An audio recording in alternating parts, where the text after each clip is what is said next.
Welcome everyone to the Goddess Temple. My name is Chris, and for today's message, what I have coming through is this concept that I've been working through for the past couple of months, but I feel like it just almost fully integrated in, and just to um, end this little cycle that I've been going through.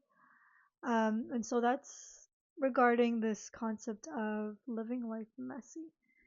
How can you do it? How can you live life messy, to show up messy, to be so imperfect in your life? The thing is, being imperfect really does show you who you are.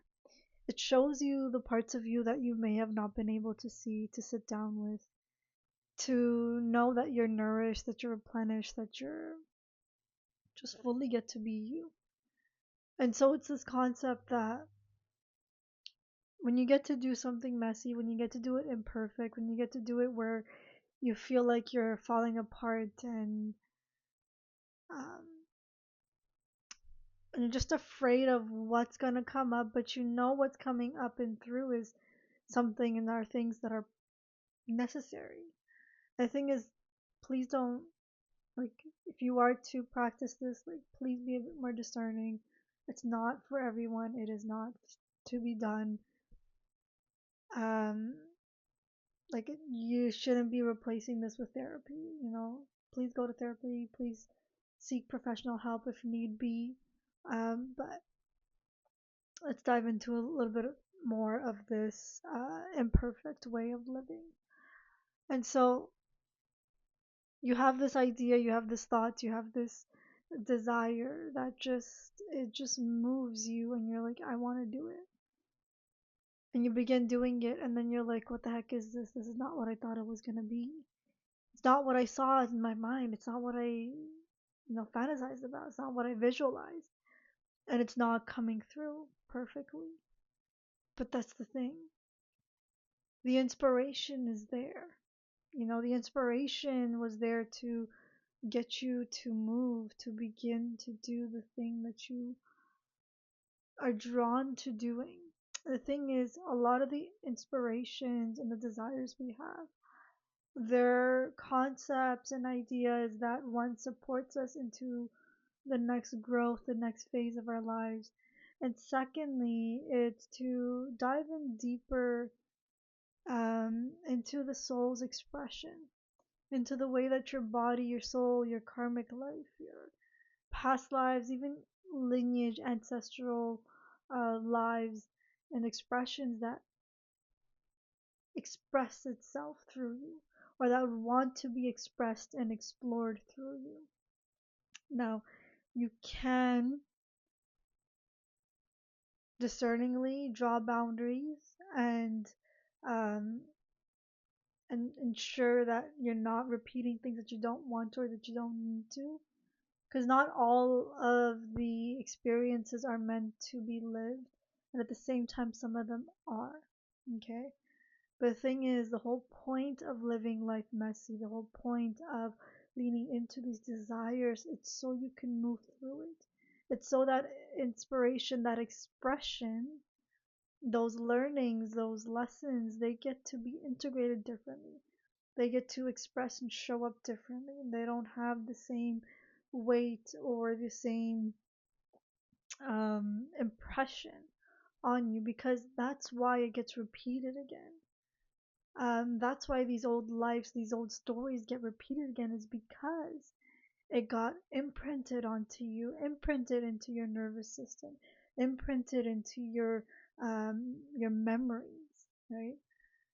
It gets imprinted into your emotions even. And so a lot of the time when you're expressing something, when you're acting on a desire, these are imprints, whether it's from you, from the life that you are have lived in this lifetime, or in a previous life, or even something from your lineage, from your ancestry.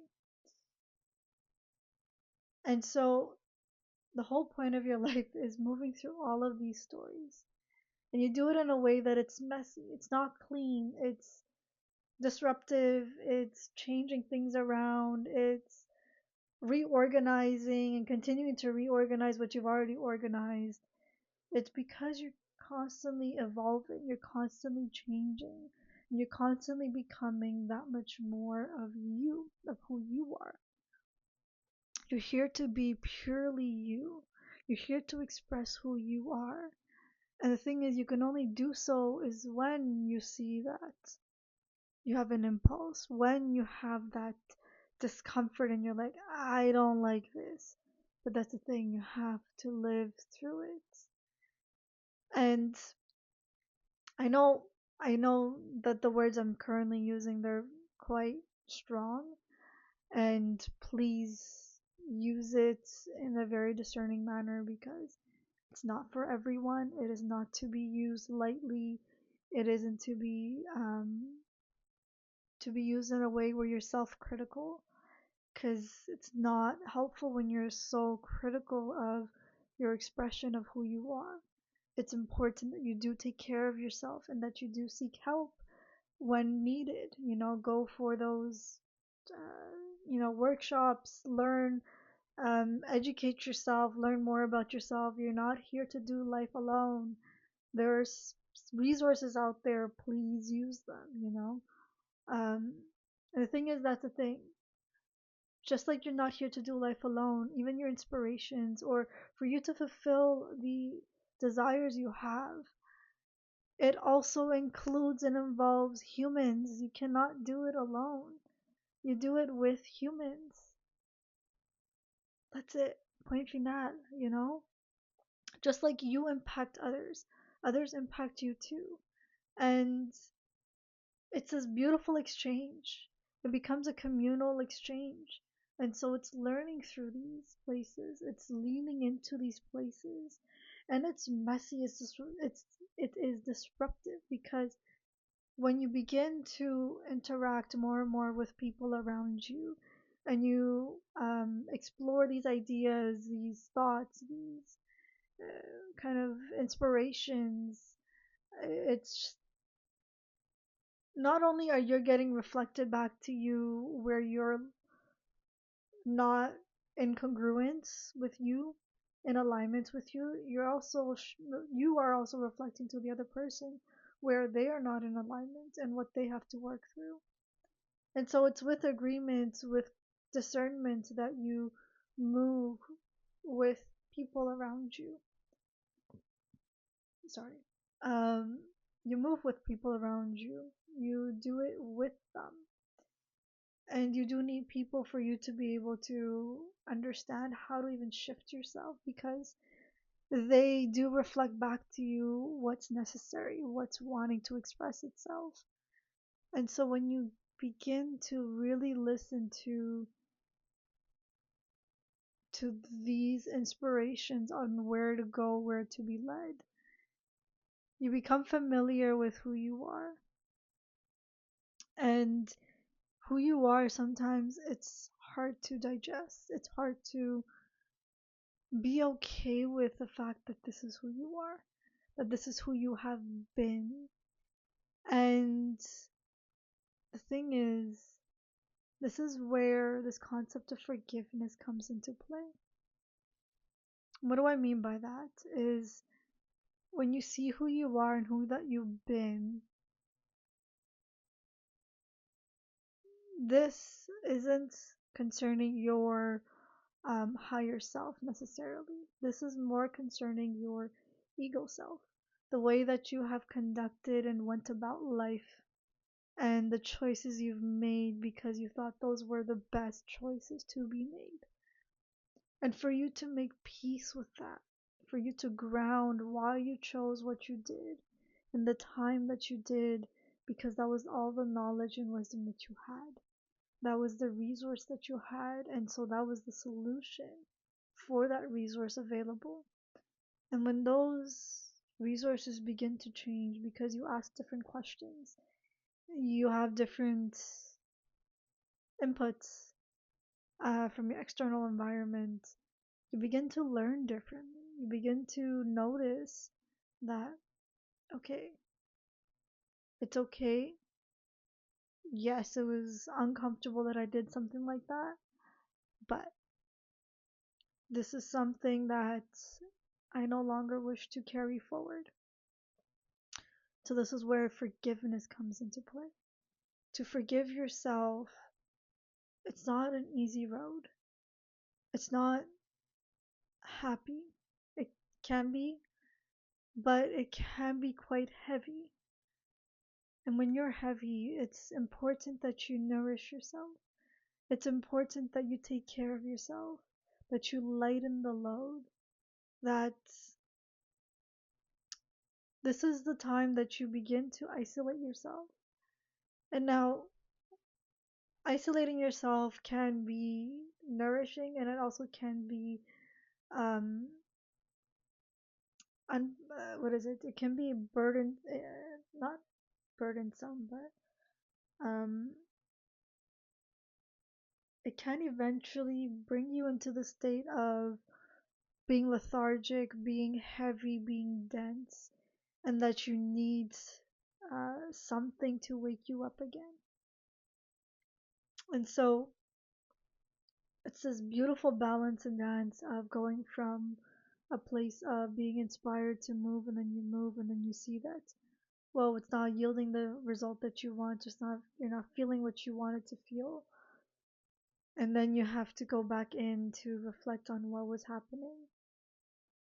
But it's putting in the, what is it, the structure for you to have the time to move, be moved and move, and then have the time to reflect on what had happened, what had transpired, and to integrate that, to feel it in the physical body, because it begins to land differently, and the way that you problem solve begins to change because you understand what happened, why it happened, when it happened, and another way to go about it. Or just to even get clear on the fact that you don't like what you experienced and that this is the experience that you had. And then, right, so defining the experience that you had and then coming up with another solution, another way to approach it. The thing is, sometimes a lot of these scenarios, it just requires you to sit down with yourself, to move through it, physically, mentally, emotionally, to move through it. And then you get clarity on, okay, this way of approaching it actually feels a little bit more lighter because one, I am not completely disrupting my surrounding. I am approaching it from a place of alignment. I am not abandoning myself. I am actually nourishing myself. I am not abandoning my morals and values. And I am not also absolutely disrupting and triggering other people.